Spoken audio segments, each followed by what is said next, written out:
नमस्कार विद्यार्थी मित्रांनो, अशोक दळवी यूट्यूब चॅनलमध्ये आपले सर्वांचे सहर्ष स्वागत।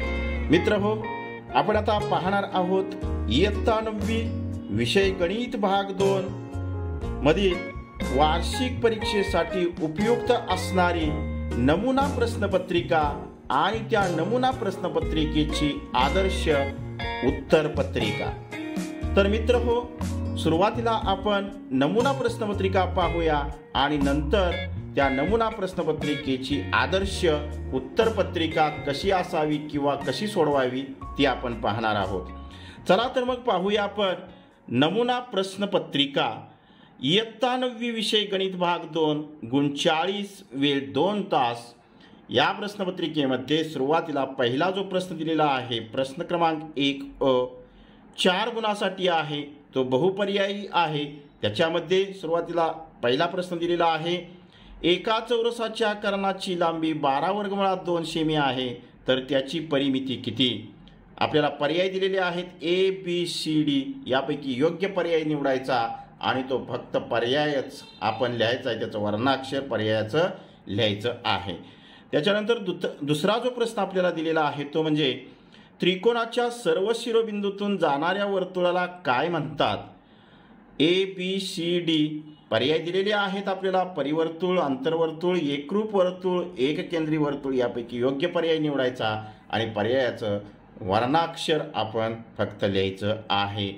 तिसरा जो आपल्याला या पहिल्या प्रश्नातील अ मधील तिसरा जो आकडा दिलेला आहे तो म्हणजे कंसात -4, -3 हा बिंदू कोणत्या चरणात असेल। ओके, ए पहिल्या, बी दुसऱ्या, सी तिसऱ्या आणि डी चौथ्या।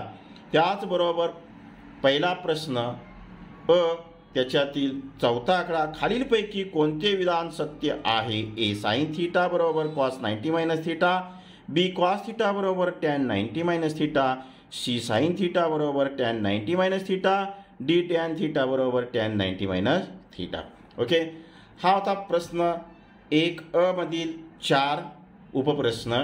आता प्रश्न 1 मधील ब किंवा बी काय प्रश्न असतोय, खालील उपप्रश्न सोडवा 4 गुणासाठी। ओके, पहिला प्रश्न 2.9 सेमी त्रिज्या असणाऱ्या वर्तुळात जास्तीत जास्त किती लांबीची जीवा असू शकते असा दिलेला आहे। दुसरा प्रश्न दिलेला आहे एक्स अक्षाचे व वाय अक्षाचे समीकरण लिहा। त्याचबरोबर आपल्याला तिसरा प्रश्न दिलेला आहे तो म्हणजे किंमत काढा साइन 30° अधिक कॉस 60°। आणि चौथा जो आहे तो चौकोन ए बी सी डी हा चौरस आहे, तर कोन ए अधिक कोन बी बरोबर किती। हा प्रश्न पहिला ब 4 गुणासाठी, म्हणजे प्रश्न पहिला अ 4 गुणासाठी, ब 4 गुणासाठी, एकूण 8 गुणासाठी प्रश्न पहिला विचारला जातो। आता प्रश्न दुसरा कसा आहे पाहूया।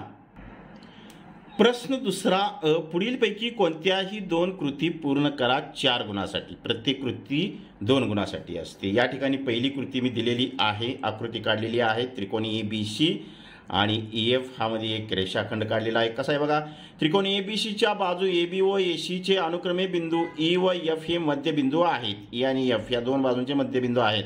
जर ई एफ बरोबर 5.6 सेंटीमीटर तर बी सीची लांबी काढण्यासाठी पुढील कृती पूर्ण करा। या बी सीची लांबी काढण्यासाठी जी दिलेली एक कृती आहे ती आपल्याला पूर्ण करायला सांगितलेली आहे। आता या प्रश्नातील ज्या कृती असतात त्याच्यामध्ये 4 चौकटी रिकाम्या असतात, त्या 4 चौकटी आपल्याला भरायच्या असतात। 4च्या 4 बरोबर आल्यानंतर आपल्याला 2 गुण मिळतात, प्रत्येक चौकटीला अर्धा गुण असतो। ओके, अशी ही पहिली कृती की ज्याच्यामध्ये 4 रिकाम्या जागा होत्या। आता दुसरी जी कृती दिलेली आहे ती पहा, त्याच्यामध्ये सुद्धा आपल्याला अशा 4 चौकटी रिकाम्या दिलेल्या आहेत। काय दिले आहे बघा, दुसरी कृती दिलेले बिंदू कोणत्या चरणात किंवा अक्षावर आहेत हे ठरवण्यासाठी खालील कृती पूर्ण करा। अक्षावर किंवा कोणत्या चरणात दिलेले बिंदू आहेत ते आपल्याला लिहायला सांगितलेले आहे, याच्यावरती आधारित ही कृती आहे दुसऱ्या क्रमांकाची।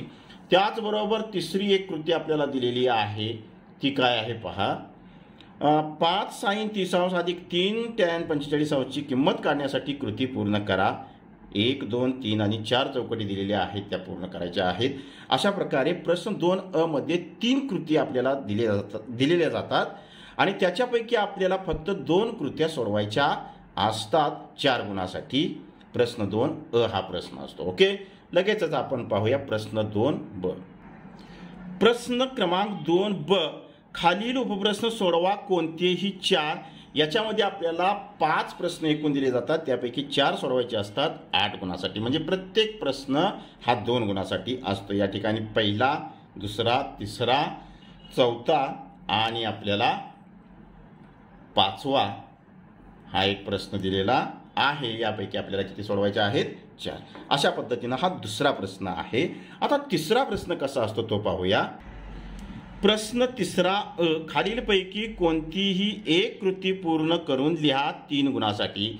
म्हणजे या ठिकाणी आपल्याला या प्रश्नामध्ये एकूण 2 कृती विचारल्या जातात आणि प्रत्येक कृतीमध्ये एकूण 6 चौकटी रिकाम्या असतात. या प्रश्नात प्रश्न क्रमांक 3 मध्ये एकूण 6 चौकटी आपल्याला असतात, त्या भरायच्या असतात.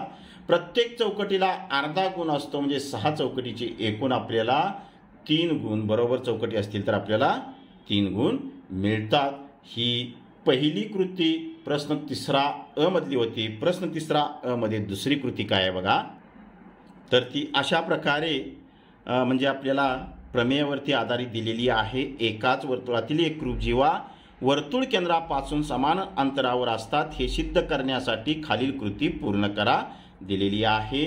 याच्यामध्ये सुद्धा आपल्याला एकूण 6 चौकटी रिकाम्या असतात, त्या पूर्ण भरायच्या असतात आणि 6च्या 6 चौकटी जर आपल्या पूर्ण बरोबर आल्या तर आपल्याला 3 पैकी 3 गुण हे मिळतात. ओके, अशी ही दुसरी कृती होती. या 2 कृतीपैकी आपल्याला एक कृती सोडवायची आहे, गुण मिळणार आपल्याला 3. ओके, प्रश्न 3 खालीलपैकी कोणतेही 2 उपप्रश्न सोडवा 6 गुणासाठी हे प्रश्न विचारले जातात.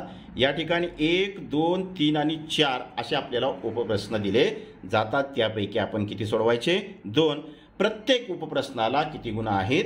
3. ओके, तर हा होता तिसरा प्रश्न क्रमांक 3 आता त्याच्यानंतर प्रश्न क्रमांक 4 आपल्याला विचारला जातो बघा. प्रश्न क्रमांक 4 की ज्याच्यामध्ये एकूण 3 प्रश्न विचारले जातात. हा जो प्रश्न आहे तो खालीलपैकी कोणतेही 2 उपप्रश्न सोडवा म्हणून विचारला जातो. 8 गुणासाठी असतोय. मग 2 सोडवायचे आहे. प्रत्येक उपप्रश्नाला एकूण 4 गुण असतात. अशा प्रकारे मी 1, 2, 3 असे उपप्रश्न दिलेले आहेत. आणि प्रश्नपत्रिकेमध्ये असतोय शेवटचा एक 5वा प्रश्न, तो म्हणजे पुढील उपप्रश्न सोडवा कोणतेही एक असा असतो आणि 3 गुण असतात या प्रश्नासाठी. याच्यामध्ये पहिला प्रश्न मी विचारलेला आहे, दुसरा विचारलेला आहे. 2 पैकी कोणताही एक उपप्रश्न सोडवायचा आहे. अशी ही अत्यंत महत्त्वाची वार्षिक परीक्षेसाठी उपयुक्त असणारी गणित भाग 2 वरती मी पूर्ण दिलेल्या अभ्यासक्रमाला धरून प्रश्नपत्रिका तयार केलेली आहे. हिचा फार तुम्हाला उपयोग परीक्षेमध्ये होणार आहे. आता या नमुना प्रश्नपत्रिकेची आपण आदर्श उत्तरपत्रिका कशी असते ती आता पाहणार आहोत, सोडवणार आहोत. वार्षिक परीक्षा नमुना उत्तरपत्रिका गणित भाग 2 इयत्ता 9वी साठीची आपली ही उत्तरपत्रिका आपण केलेली जी तयार आहे ती प्रश्नपत्रिका तिच्यावरती आधारित सोडवणार आहोत. तर प्रश्न क्रमांक 1 मधील पहिला जो उपप्रश्न आहे तो कसा दिलेला आहे पहा. एका चौरसाच्या कर्णाची लांबी 12 वर्गमुळात 2 सेमी आहे, तर त्याची परिमिती किती? आता चौरसाची परिमिती म्हणजे चौरसाच्या चारी बाजूंच्या लांबींची बेरीज. इथं आपल्याला कर्णाची लांबी दिलेली आहे आणि परिमिती चौरसाची काढायला सांगितलेली आहे. सुरुवातीला आपल्याकडे एक सूत्र आहे बघा. काय सूत्र आहे? चौरसाची बाजू बरोबर 1/वर्गमुळात 2 गुणिले कर्ण असं आपल्याकडे सूत्र आहे, बरोबर. बाजू बरोबर म्हणजेच 1/वर्गमुळात 2 कर्णाची लांबी किती आपल्याला दिलेली आहे? 12 वर्गमुळात 2 म्हणजे वर्गमुळात 2 ला वर्गमुळात 2 गेले, उत्तर आपल्याला मिळालं 12. म्हणजे चौरसाची बाजू किती मिळाली आपल्याला? 12. मग आता परिमिती म्हणजे चारी बाजूच्या लांबीची बेरीज. प्रत्येक बाजू एकरूप असते चौरसाची. म्हणजे इथं एक बाजू 12 मिळालेली आहे, म्हणजे चारी बाजूंच्या लांबींची बेरीज किती? 12 चौक 48. 48 साठी पर्याय कोणता आहे बघा? सी. म्हणून आपल्याला या ठिकाणी पहिल्या प्रश्नातील मधील 1चा जो पर्याय मिळालेला आहे किंवा वर्णाक्षर मिळालेला आहे ते म्हणजे शी. लक्षात आलं तुमच्या सर्वांच्या? ठीक आहे. आता आपण पाहूया पुढचा उपप्रश्न काय दिलेला आहे पहा. तर त्रिकोणाच्या सर्व शिरोबिंदूतून जाणाऱ्या वर्तुळाला काय म्हणतात हो? परिवर्तुळ. अगदी बरोबर आहे. मग परिवर्तुळ म्हणजेच पर्याय कोणता आहे? ए. तर दुसऱ्यासाठी आपण या ठिकाणी लिहिलेला आहे पर्याय ए. आता तिसरा जो उपप्रश्न दिलेला आहे तो पाहूया.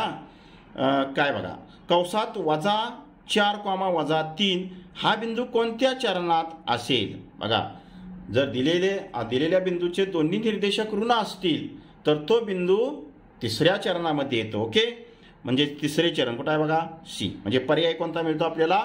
सी. मग तिसऱ्यासाठी आपण काय लिहिलेलं आहे? सी लिहिलेलं आहे. आता चौथा जो उपप्रश्न आहे तो पहा. खालीलपैकी कोणते विधान सत्य आहे? बरोबर आहे विधान कोणतं ते आपल्याला शोधायला सांगितलेलं आहे. ए, साइन थीटा बरोबर कॉस 90 - थीटा. कोटिकोणांची त्रिकोणमितीय गुणोत्तरे. साइन थीटा बरोबर कॉस 90 - थीटा अगदी बरोबर आहे. बी, कॉस थीटा बरोबर टॅन 90 - थीटा. इथं साइन 90 - थीटा पाहिजे, हे चूक आहे. 3 म्हणजे सी, साइन थीटा बरोबर टॅन 90 - थीटा दिलेला आहे. टॅनच्या ऐवजी इथं कॉस पाहिजे होतं, म्हणजे सी सुद्धा पर्याय चुकीचा आहे. टॅन थीटा बरोबर कॉट 90 - थीटा पाहिजे, पण इथं टॅन 90 - थीटा दिलेला आहे, म्हणजे डी सुद्धा पर्याय चुकीचा आहे. म्हणजे योग्य पर्याय कोणता आहे? ए. मग आपण चौथ्या उपप्रश्नासाठी काय पर्याय लिहिलेला आहे? ए. ओके, तर असा हा पहिला प्रश्न होता. आता याच्यानंतर आपला प्रश्न क्रमांक 1 मधील ब आकडा दिलेला आहे तो आपण अभ्यासूया. ओके, तर इथं प्रश्न आपल्याला काय दिलेला होता? तर 2.9 सेमी त्रिज्या असणाऱ्या वर्तुळात जास्तीत जास्त किती लांबीची जीवा असू शकते, असा आपल्याला प्रश्न केलेला होता. मग इथं उत्तरामध्ये कसं लिहिलंय पहा. वर्तुळाचा व्यास ही वर्तुळाची सर्वात मोठी जीवा असते. मग आपल्याला त्रिज्या दिलेली आहे 2.9. मग व्यास म्हणजेच काय? 2 गुणिले त्रिज्या बरोबर 2 गुणिले 2.9 म्हणजेच 5.8 सेमी. म्हणूनच या ठिकाणी आपल्याला 2.9 सेमी त्रिज्या असणाऱ्या वर्तुळात जास्तीत जास्त 5.8 सेमी लांबीची जीवा असू शकते. ओके, व्यासाच्या लांबीची जी जीवा असते तीच वर्तुळाची सर्वात मोठी जीवा असते. त्याच्यानंतर आपल्याला प्रश्न 1 ब मध्ये दुसरा जो उपप्रश्न विचारलेला आहे तो कसा होता बघा. एक्स अक्षाचे आणि वाय अक्षाचे समीकरण लिहा. मग इथं एक्स अक्षाचे समीकरण, एक्स अक्षावरील प्रत्येक बिंदूचा वाय निर्देशक 0 असतो, म्हणून वाय बरोबर 0 हे एक्स अक्षाचं समीकरण. आणि वाय अक्षाचं समीकरण म्हणजेच वाय अक्षावरील प्रत्येक बिंदूचा एक्स निर्देशक कसा असतो? 0 असतो, म्हणून वाय अक्षाचं समीकरण एक्स बरोबर 0 आपल्याला मिळतं. त्याच्यानंतर तिसरा जो उपप्रश्न आहे ब मधील तो आपल्याला कसा विचारलेला होता पहा. किंमत काढा म्हणून सांगितलेलं होतं. साइन 30° अधिक कॉस 60° किंमत काढायला सांगितलेली होती. हे उतरून घ्यायचं. बरोबर, साइन 30 म्हणजेच 1/2 अधिक कॉस 60 म्हणजेच 1/2. बरोबर, अर्धा अधिक अर्धा म्हणजेच 1 मिळतं उत्तर आपल्याला. म्हणजे साइन 30° अधिक कॉस 60° बरोबर 1 मिळतं. त्याचबरोबर आपल्याला प्रश्न 1 ब मधील चौथा जो उपप्रश्न विचारलेला होता तो म्हणजे चौकोन ABCD हा चौरस आहे म्हणून सांगितलेला आहे. तर कोन ए अधिक कोन बी ची किंमत काढा म्हणून सांगितलेलं आहे. आता चौकोन ABCD चौरस आहे, म्हणजे चौरसाचा प्रत्येक कोन काटकोन असतो, म्हणजे 90 अंशाचा असतो. मग कोन ए अधिक कोन बी बरोबर हे चौरसाचे कोन आहेत 2. 90 अधिक 90 म्हणजेच 180 अंश. अशा प्रकारे हा प्रश्न क्रमांक 1 अ आणि ब आपण सोडवलेला आहे. एकूण 8 गुणासाठी होता.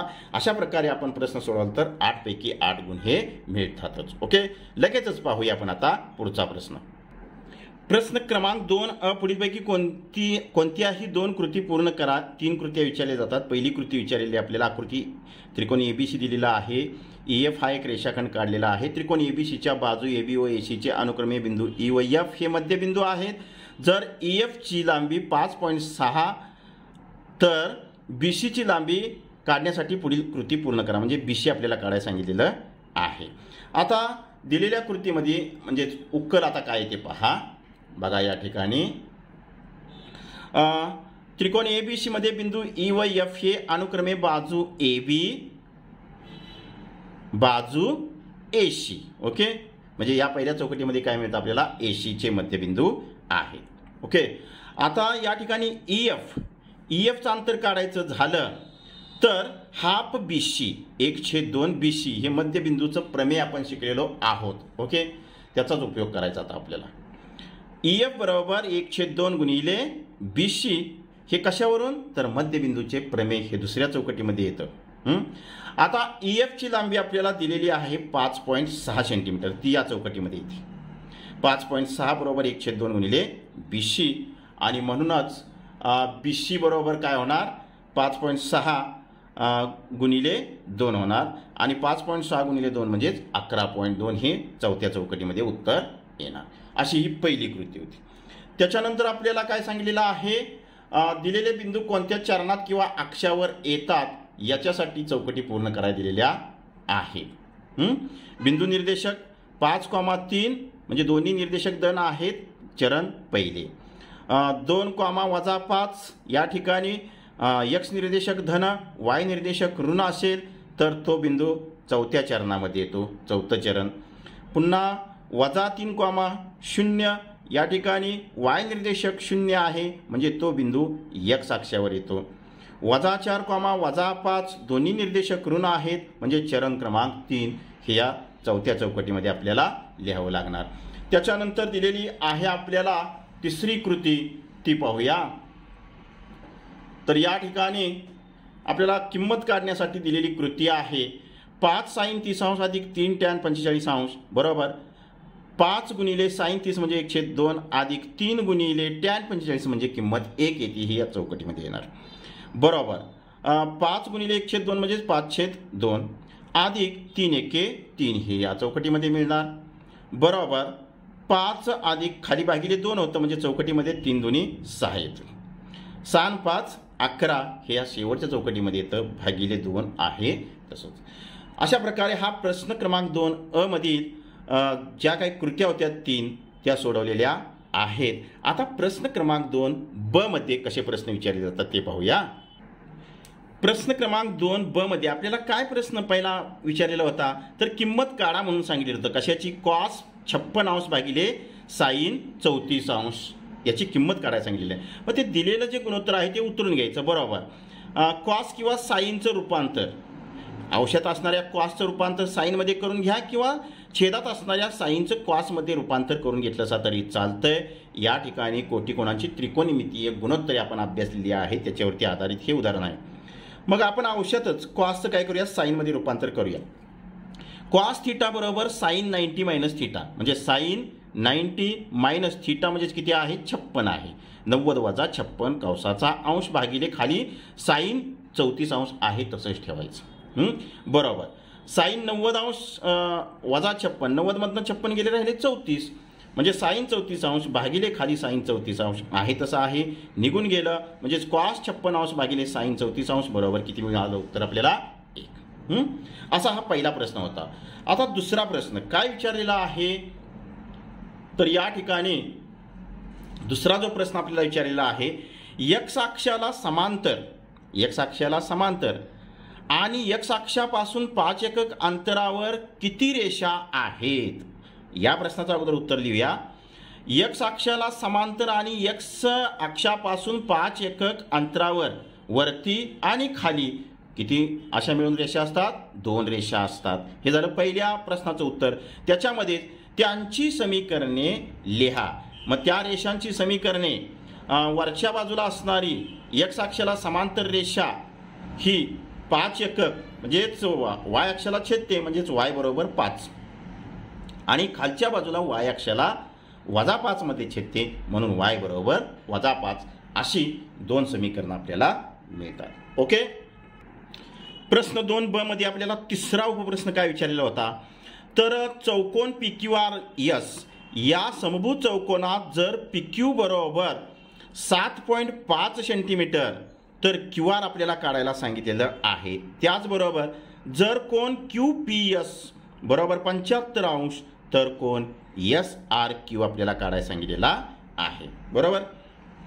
तर सुरुवातीला काय लिहायचं चौकोन PQRS हा समभुज चौकोन आहे. समभुज आहे म्हणजेच प्रत्येक बाजू कशी असते एकरूप असते समान असते म्हणून पी क्यू बरोबर क्यू आर बरोबर आर एस बरोबर पी एस, चारही बाजू कशा आल्या, सारख्या आल्या. परंतु पी क्यूची लांबी आपल्याला 7.5 सेंटीमीटर त्यांनी दिलेली आहे आणि क्यू आर काढायला सांगितलेलं आहे. मग पी क्यू बरोबर क्यू आर आहे म्हणून क्यू आर बरोबर 7.5 सेंटीमीटर या ठिकाणी आपल्याला मिळतं. ओके. आता समभुज चौकोनाचे सम्मुख कोन एकरूप असतात, हा गुणधर्म आपल्याकडे आहे. म्हणून कोन क्यू पी एसचा सम्मुख कोन एस आर क्यू आहे. परंतु कोन क्यू पी एस आपल्याला 75 अंशाचा दिलेला आहे म्हणून कोन एस आर क्यू बरोबर किती अंशाचा, 75 अंशाचा, असं आपल्याला या ठिकाणी उत्तर मिळतं. ओके. तर प्रश्न ब मधील पुढचा आता उपप्रश्न पाहूया. प्रश्न 2 ब मधील चौथा उपप्रश्न काय सांगितलेला होता, ए बी बरोबर 4 सेंटीमीटर घ्या, बी सी बरोबर 5.3 सेंटीमीटर, ए सी बरोबर 4.5 सेंटीमीटर, मापाचा त्रिकोण ए बी सी काढा, असं आपल्याला सांगितलेलं आहे. सुरुवातीला त्रिकोण ए बी सीचा पाया बी सी म्हणजे जास्त लांबी असणारा मी पाया बी सी घेतलेला आहे, तो 5.3 सेंटीमीटर लांबीचा रेषाखंड आखून घ्यायचा. त्याच्यानंतर बाजू ए बी 4 सेंटीमीटर दिली आहे, 4 सेंटीमीटर एवढं अंतर कंपासामध्ये घ्यायचं, बी बिंदूवरती कंपासाचं टोक ठेवायचं आणि वरच्या दिशेला कंस काढून घ्यायचा. त्याच्यानंतर 4.5 सेंटीमीटर एशीचं अंतर कंपासात घ्यायचं, सी बिंदूवरती कंपासाचं टोक ठेवायचं आणि पहिला कंस काढला त्याला छेदेल असा दुसरा कंस काढून घ्यायचा. छेदन बिंदू मिळतो त्याला ए नाव द्यायचं आणि हा ए बिंदू बी ला जोडून घ्यायचा, सी ला जोडून घ्यायचा. आपल्याला विचारलेला इष्ट त्रिकोण ए बी सी या ठिकाणी दिलेल्या मापाचा मिळतो. ओके. त्याच्यानंतर प्रश्न 2 ब मधील 5वा आपल्याला उपप्रश्न विचारलेला आहे, तो कसा विचारलाय पहा. तर या ठिकाणी आपल्याला अशा प्रकारे त्रिकोण पी क्यू आर काटकोन त्रिकोणाची आकृती दिलेली आहे. त्याचबरोबर आकृतीमध्ये त्रिकोण पी क्यू आरचा कोन आर हा काटकोन आहे. तर खालील गुणोत्तरे लिहा. 1 sine P, 2 cos Q, 3 tan P आणि 4 टॅन क्यू, ही गुणोत्तर आपल्याला लिहायला सांगितलेली आहे. ओके. तर या ठिकाणी सुरुवातीला साइन पी म्हणजेच कोन पी समोरील बाजू भागिले कर्ण. साइन म्हटलं की कोणासमोरील बाजू भागिले कर्ण. मग कोन पी समोरची बाजू क्यू आर आणि कर्ण काय आहे, पी क्यू आहे. म्हणजे क्यू आर भागिले पी क्यू असं गुणोत्तर मिळतं आपल्याला. ओके. त्याच्यानंतर कॉस क्यू बरोबर मग कोन क्यू लगतची बाजू भागिले कर्ण. म्हणून कॉस क्यू बरोबर कोन क्यू लगतची बाजू क्यू आर भागिले कर्ण पी क्यू. त्याच्यानंतर टॅन पी बरोबर कोन पी समोरील बाजू भागिले कोन पी लगतची बाजू. म्हणून टॅन पी बरोबर कोन पी समोरची बाजू क्यू आर आहे भागिले कोन क्यू लगतची बाजू पी आर आहे. म्हणजे क्यू आर भागिले पी आर असं आपल्याला गुणोत्तर मिळतं. त्याचबरोबर पुढचं टॅन क्यू बरोबर कोन क्यू समोरील बाजू भागिले कोन क्यू लगतची बाजू. म्हणून टॅन क्यू बरोबर कोन क्यू समोरची बाजू आहे पी आर भागिले कोन क्यू लगतची बाजू आहे क्यू आर. म्हणजे पी आर भागिले क्यू आर असं आपल्याला या ठिकाणी गुणोत्तर मिळतं. ओके. अशा प्रकारे प्रश्न 2 ब संपलेला आहे. म्हणजे प्रश्न क्रमांक 2 अ आणि ब या ठिकाणी पूर्ण झालेला आहे. पुढचा प्रश्न आता आपण सोडवूया. प्रश्न क्रमांक 3 अ मधील पहिला उपप्रश्न तो कृतीवरती आधारित आहे. काय दिलेला होता, चौकोन ए बी सी डीच्या कोनांची मापे 4 5 7 8 या प्रमाणात आहेत. तर चौकोन ए बी सी डी समलंब आहे हे दाखवण्यासाठी खालील कृती पूर्ण करा असा आपल्याला प्रश्न विचारलेला आहे. ओके. मग उत्तरमध्ये बघा, समजा कोन ए बी सी डी यांची मापे अनुक्रमे 4 5 7 8 आहेत. म्हणजेच ती आपण 4x अंश 5x अंश 7x अंश व 8x अंश अशी मानली, म्हणजे समानपट x मानलेली आहे. चौकोनाच्या सर्व कोणांच्या मापांची बेरीज 360 अंश असते. म्हणून ही जी काय मापं आहेत 4 त्या चौघांची बेरीज 360. 4x 5x 7x आणि 8x या सगळ्यांची बेरीज केली की 24x मिळते. म्हणजेच 24x बरोबर 360. म्हणून x बरोबर 360 भागिले 24 म्हणजेच 15 अंश मिळतं. म्हणजे या पहिल्या चौकटीमध्ये मिळालं आपल्याला 15 अंश. कोन एचं माप कोन ए बरोबर 4x आहे. 4 गुणिले x ची किंमत 15, 15 चौक 60 हे या चौकटीमध्ये आपल्याला माप मिळालं. बीचं माप आहे कोन सी बरोबर कोन सीचं माप 7x आहे. म्हणजेच x ची किंमत इथं अगोदर लिहिलेली आहे 15 गुणिले चौकटीत काय असणार 7, 7 गुणिले 15, 15 7 5 होतं 105. ओके. कोण डीचं माप दिलेलं आहे. कोण डी बरोबर किती आहे 120 अंश आहे. आता कोण बी अधिक कोण सी बरोबर 75 अंश. बीचं माप किती आहे 75 अंश अधिक कोण सीचं माप किती आहे कोण सीचं माप 105 अंश. म्हणजे या चौकटीमध्ये 105 मिळतं. 75 अधिक 105 म्हणजे 180. म्हणून दोघांच्या मापांची बेरीज 180 आली. म्हणून बाजू सी डी समांतर बाजू बी ए याला 1 समजलेलं आहे. त्याच्यानंतर कोण बी अधिक कोण ए उरले 2 कोण, त्या दोघांच्या मापांची बेरीज केली ती 135 अंश आली. ती 180 अंश आली का नाही. नॉट इक्वल टू इथं 180 अंश या चौकटीत येतं. म्हणून बाजू बी सी आणि बाजू एडी एकमेकींना समांतर नाहीत. म्हणजे या 2 कोणांच्या मापांची बेरीज 180 अंश न आल्यामुळे ह्या 2 बाजू समांतर नाहीत. म्हणजेच चौकोन ए बी सी डी हा समलंब चौकोन आहे. हे कशावरून 1 आणि 2 वरून. म्हणजे समलंब चौकोनाची तुम्हाला व्याख्या माहिती आहे. ज्या चौकोनाची सम्मुख बाजूंची एक जोडी समांतर असते अशा चौकोनाला समलंब चौकोन असे म्हणतात. इथं आपल्याला बाजू सी डी समांतर बाजू बी ए मिळालेली आहे, परंतु बाजू बी सी आणि एडी या एकमेकींना समांतर नाहीत, म्हणून हा समलंब चौकोन आहे. अशी ही पहिली कृती होती. लगेचच पाहूया आपण आता पुढची कृती. प्रश्न 3 अ मधील उपप्रश्न 2 म्हणजेच कृती क्रमांक 2. काय दिलेली होती कृती आपल्याला बघा. एकाच वर्तुळातील एकरूप जीवा वर्तुळ केंद्रापासून समान अंतरावर असतात हे सिद्ध करण्यासाठी खालील कृती पूर्ण करा. असं आपल्याला प्रमेयावरती आधारित ही कृती दिलेली आहे. ओके. तर या ठिकाणी आकृती काढलेली आहे. पक्ष ओ केंद्र असलेल्या वर्तुळात जीवा ए बी एकरूप जीवा कोणती आहे सी डी. म्हणजे पहिल्या चौकटीमध्ये आपल्याला काय मिळालं सी डी मिळालेलं आहे. ओपीलम ए बी ओक्युलम सी डी साध्य काय करायला सांगितलंय ओपी बरोबर ओक्यू, ओपी बरोबर ओक्यू साध्य करायला सांगितलंय. रचना केलेली आहे. रेख ओए आणि रेख ओडी काढलेला आहे. सिद्धतेमध्ये एपी बरोबर कुठे आहे बघा एपी बरोबर हाफ ए बी. त्याचबरोबर डीक्यू बरोबर काय हाफ सी डी. हाफ सी डी म्हणजे डीक्यू. या चौकटीमध्ये आपल्याला डीक्यू मिळतं. कारण काय वर्तुळ केंद्रातून जीवेवर टाकलेला लंब जीवेला दुभागतो. याच्यामुळं हे आपल्याला डीक्यू बरोबर हाफ सी डी मिळालं. झालं. ए बी बरोबर सी डी. ए बी बरोबर सी डी म्हणजे पक्षामध्ये आपल्याला दिलेला आहे. या दोन्ही जीवा कशा आहेत एकरूप आहेत. हे पक्षी आहे.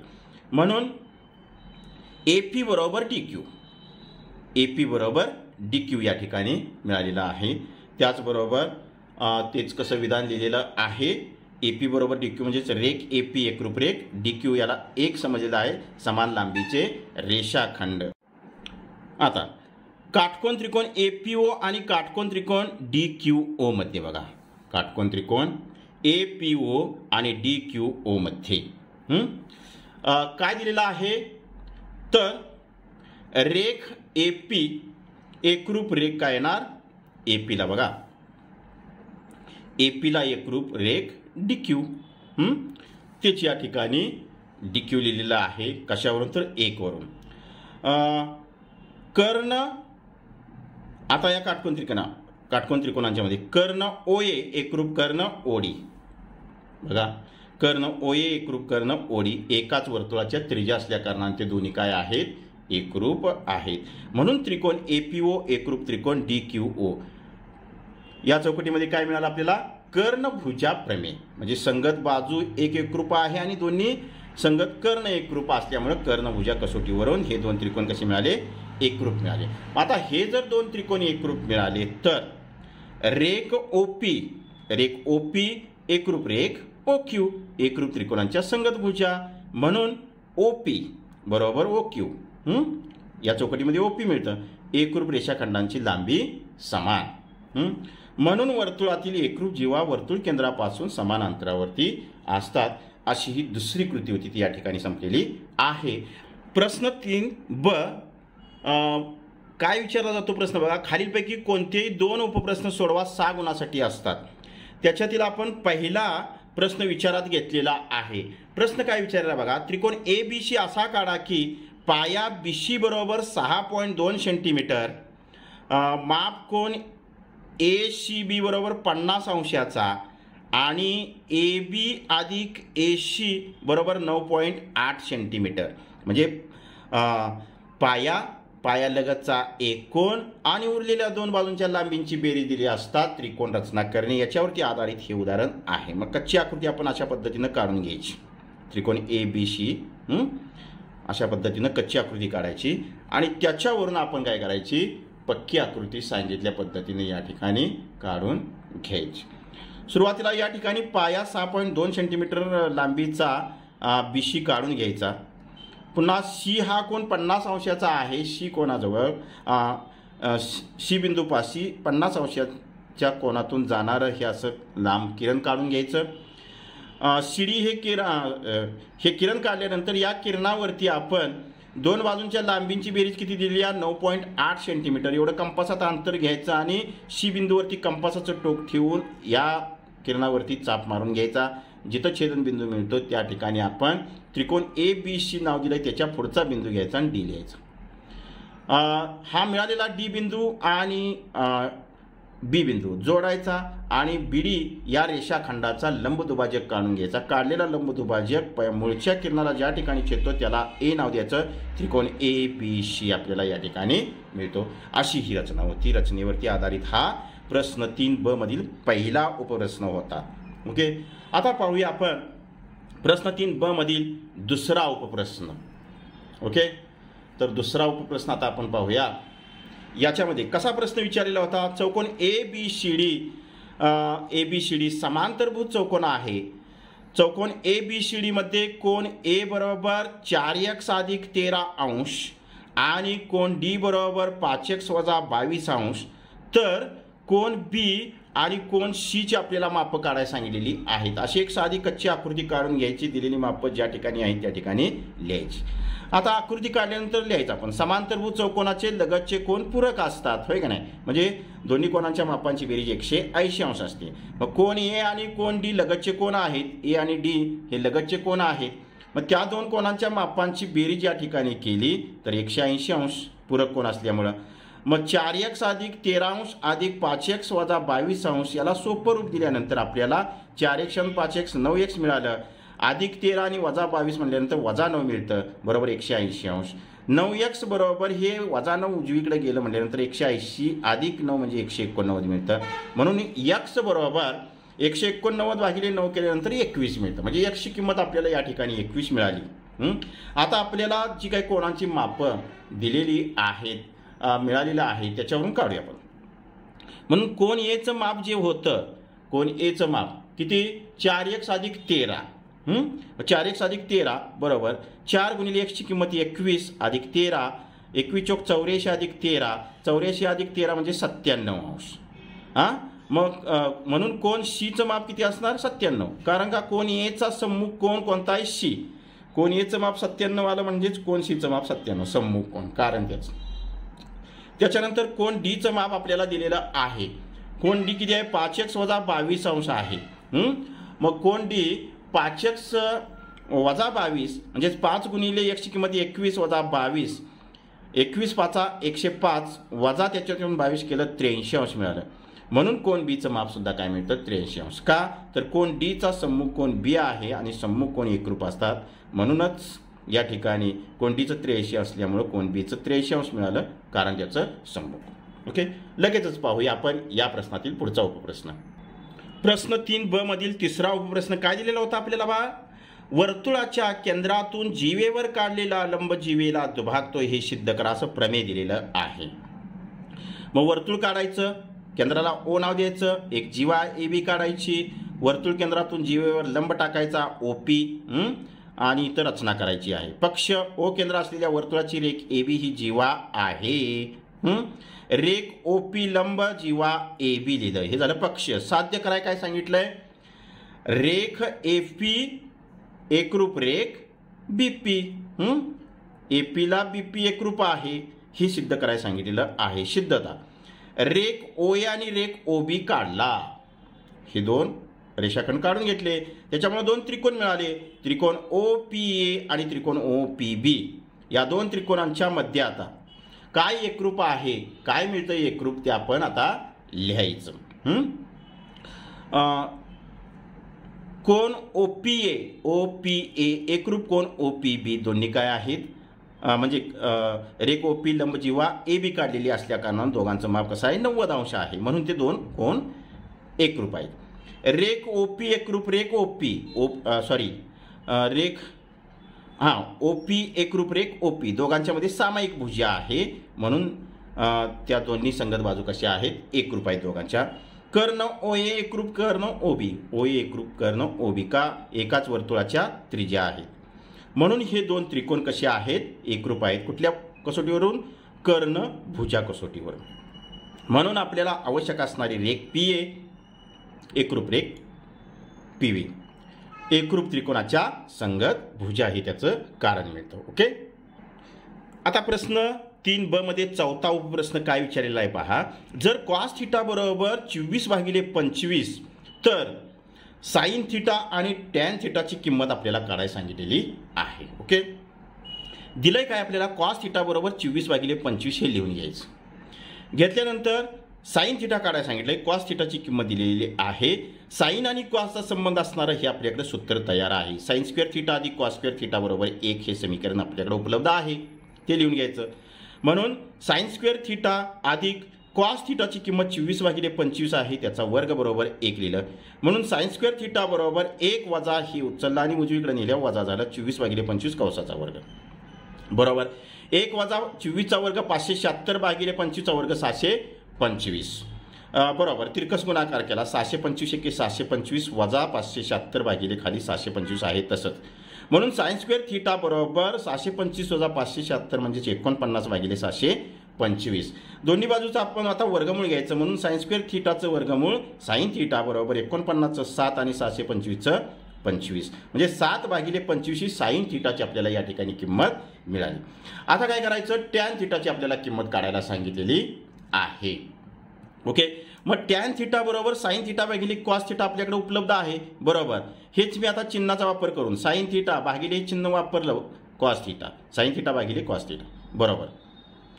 या ठिकाणी आता साइन थिटाची किंमत किती आहे 7/25 लिहिली, भागिले कॉस थिटाची किंमत आपल्याला 24/25 दिलेली आहे ती लिहिली बरोबर. 7/25 भागिले म्हणजेच उलटून गुणिले 25/24 बरोबर. 25ला 25 हे निघून गेलं 7/24 राहिलं, म्हणून टॅन थिटा बरोबर 7/24. अशा प्रकारे हा प्रश्न तिसरा ब मधील चौथा उपप्रश्न संपलेला आहे. म्हणजे प्रश्न तिसरा पूर्णपणे या ठिकाणी झालेला आहे. लगेचच पाहूया आपण आता चौथा प्रश्न. प्रश्न क्रमांक 4 मधील पहिला उपप्रश्न आपल्याला काय विचारलेला आहे पहा. त्रिकोण LMN असा काढा की कोण M बरोबर 60 अंश, कोण N बरोबर 80 अंश आणि LM अधिक MN अधिक NL बरोबर 11 सेंटीमीटर. म्हणजे त्रिकोणाची परिमिती दिली असता त्याचबरोबर पायालगतचे दोन कोन दिले असता त्रिकोण रचना करणे यावरती आधारित हे उदाहरण आहे. सुरुवातीला अशा प्रकारे कच्ची आकृती काढून घ्यायची. कोन एमचं माप 60 दिलेलं आहे, कोन एनचं माप 80 अंश दिलेलं आहे. कोन एमच्या बाजूला असणारा एक आणखी कोन घ्यायचा. सुरुवातीला काय करायचं, त्रिकोणाची जी परिमिती दिलेली आहे 11 सेंटीमीटर तेवढ्या लांबीचा रेख PQ काढून घ्यायचा 11 सेंटीमीटरचा. पुन्हा L बिंदू राहिला त्रिकोण LMN मधला तो वरती असतोय, हे जोडून घ्यायचं. अशी कच्ची आकृती सांगितल्या पद्धतीनं काढायची. त्याच्यानंतर आता आपण पक्की आकृती तयार करायची. आता पक्की आकृती तयार करत असताना सुरुवातीला आपण जो PQ रेषाखंड आहे 11 सेंटीमीटर लांबीचा तो काढून घ्यायचा. P हा बिंदू Mच्या बाजूला आहे. M हा कोण 60 अंशाचा आहे. 60च्या निम्म 30 अंश माप या P बिंदूजवळ घ्यायचं. 30 अंशातून जाणारा असं एक किरण लांब काढून घ्यायचं. त्याच्यानंतर Q बिंदूपाशी N हा जो कोन आहे तो 80 अंशाचा आहे, त्याच्यापेक्षा निम्म माप Q बिंदूजवळ म्हणजे 40 अंश घ्यायचं आणि 40 अंशातून जाणारं किरण काढून घ्यायचं. ही दोन्ही काढलेली किरणं एकमेकाला ज्या बिंदूमध्ये छेदतात त्या बिंदूला यल हे नाव द्यायचं. कोण एम आणि एनचं माप दिलंय, उरलेला तिसरा बिंदू होता तो यल या ठिकाणी म्हणजे छेदनबिंदू मिळतो. ओके. आता या ठिकाणी यल बिंदू लिहिल्यानंतर PL हा एक रेषाखंड मिळाला आणि LQ हा दुसरा रेषाखंड मिळाला. या दोघांचे लंबदुभाजक काढून घ्यायचे. रेषा बाजू PLचा लंबदुभाजक काढला, तो PQ या रेषाखंडाला इथं छेदतो, त्याला M बिंदूचं M नाव द्यायचं. त्याचबरोबर LQ या रेषाखंडाचा लंबदुभाजक काढायचा. काढलेला लंबदुभाजक रेख PQला ज्या बिंदूमध्ये छेदतो त्याला N हे नाव द्यायचं. ओके. पुन्हा L आणि M जोडून घ्यायचे, L आणि N जोडून घ्यायचे. या ठिकाणी कोण M मोजायचा कोण मापकाच्या साहाय्याने, तो अगदी करेक्ट 60 अंशाचाच मिळतो आपल्याला. त्याच्यानंतर N मोजायचा, तोही आपल्याला 80 अंशाचा मिळतो. अशा पद्धतीनं ही रचना करायची आहे. अत्यंत महत्त्वाची रचना आहे. त्याच्यानंतर आपल्याला प्रश्न क्रमांक 4 मध्ये दुसरा जो उपप्रश्न विचारलेला आहे तो म्हणजे खालील समीकरणांचे आलेख काढा. त्याच्यामध्ये आपल्याला 2 समीकरणं दिलेली आहेत. एक म्हणजे पहिलं समीकरण दिलेलं आहे x अधिक y बरोबर 2, x अधिक y बरोबर 2 आणि दुसरा आहे 3x वजा y बरोबर 0. यांचे आपल्याला आलेख काढायला सांगितलेले आहे. आता दिलेल्या समीकरणांचे आलेख काढायचं झालं तर आपल्याला क्रमित जोड्या मिळवाव्या लागतात. मग त्या क्रमित जोड्या मिळवण्यासाठी प्रत्येक समीकरणासाठी अशा पद्धतीनं 4 टाकून घ्यायचे. ओके. या ठिकाणी मी x अधिक y बरोबर 2 या समीकरणासाठी अशा स्वरूपात एक 4 टाकून घेतलेला आहे. इकडे x y ही क्रमित जोडी. x ची किंमत 3 घेतली त्यावेळी y ची किंमत वजा 1 मिळाली, म्हणजेच आपल्याला क्रमित जोडी काय मिळाली 3 वजा 1. x ची किंमत 2 घेतली याच्यामध्ये ठेवली या समीकरणात, त्यावेळी y ची किंमत 4 मिळाली, म्हणजेच क्रमित जोडी वजा 2,4 मिळते. या समीकरणामध्ये x ची किंमत 5 ठेवली आणि सोपं रूप दिल्यानंतर y ची किंमत वजा 3 मिळाली, म्हणजे क्रमित जोडी 5, वजा 3 या ठिकाणी मिळाली. ह्या क्रमित जोड्या मिळवलेल्या आहेत. त्याच्यानंतर दुसरं समीकरण 3x वजा y बरोबर 0 याच्यासाठी सुद्धा x y x ची किंमत 1 ठेवली त्यावेळी y ची किंमत या ठिकाणी 3 मिळाली, म्हणजे क्रमित जोडी 1,3. वजा 2 ठेवली वजा 6 मिळाली, वजा 2, वजा 6 क्रमित जोडी मिळाली.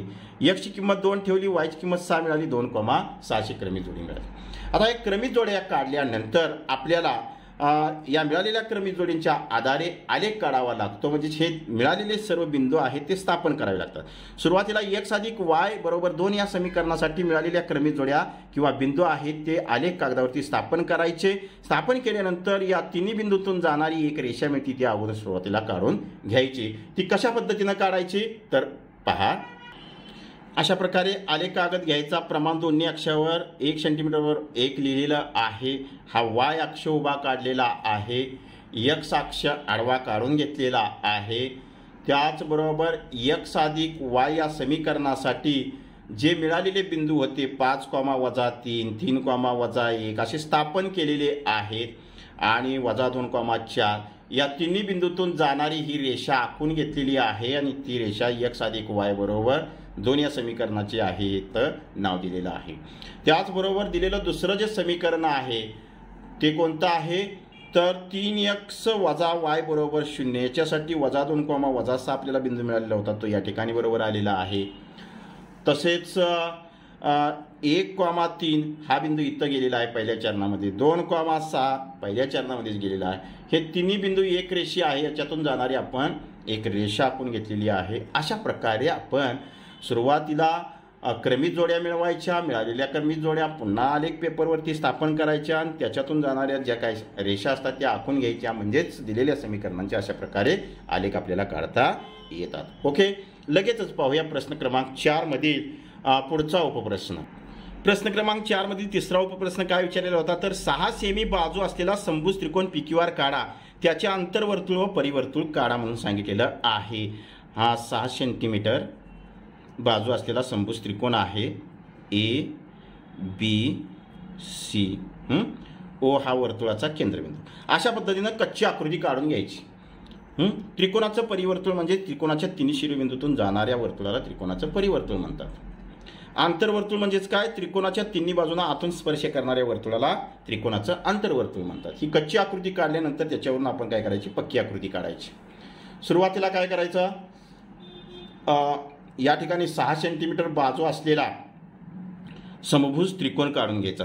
पाया BC समजला, 6 सेंटीमीटर लांबीचा BC पाया काढून घेतला.